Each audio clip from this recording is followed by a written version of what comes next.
How you doing? I'm Jeff with Jeff's Lawn Landscaping. Just want to get on here and talk just a little bit today. I was wanting to talk about when you get busy, you might pick and choose your jobs a little bit more. With me, starting out, I always tried to just take whatever I could get to bring money in and stay busy.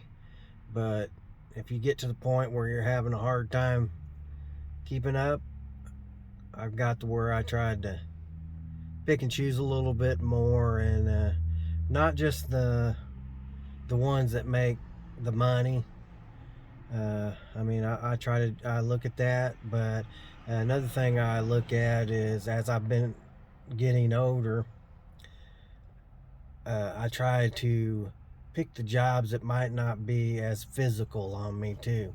I do shrub trimming, mowing, and stuff like that. But when I first got started, I would get out and do some really physical landscaping side, part of it.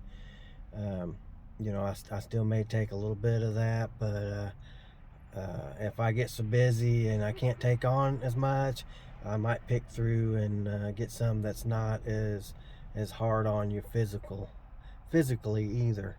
If you're young, it's not as bad, but as you get older, like me, um, I try to watch it a little bit more, because you don't want to go out and do a real physical job, and then it just wears you out the first half of the day, and you just dragging the rest of the half of the day.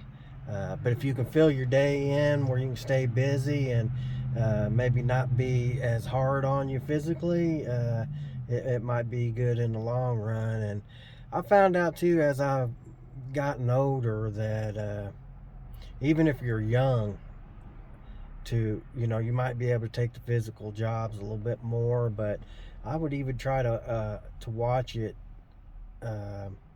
even if you're younger, where you can handle the job, because before you know it, you're going to start getting older, and it'll be here before you know it. And another thing, I want to try to get most of my jobs where it's not as bad as when I do get older. You don't have to redo all your jobs. Start letting go of some, and if you have it established the way you want it, where it's not as hard on you when you get to that point, I think you'd be better off.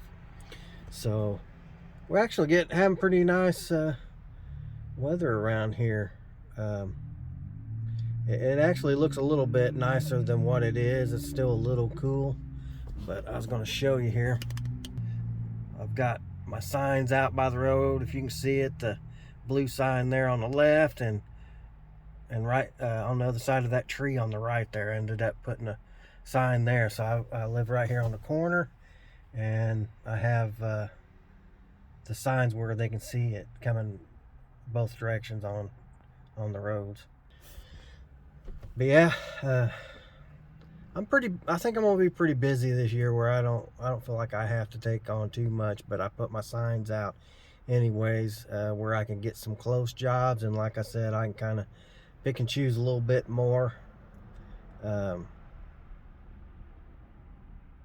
If I get too busy, I can always just take the signs down, tell them I'm booked up. But having too many jobs that's a good problem to have. And another thing, I always try to get more jobs than what I really need each year, because a lot of times when the grass is growing good, and at the beginning, everybody's wanting you to mow, and then when it starts slowing down, you get some of them that, I think I can handle it now, and you might end up losing some, and you may have to let some jobs go because they're not paying. So I always say that you need to try to have 5 to 10 yards more than what you really need.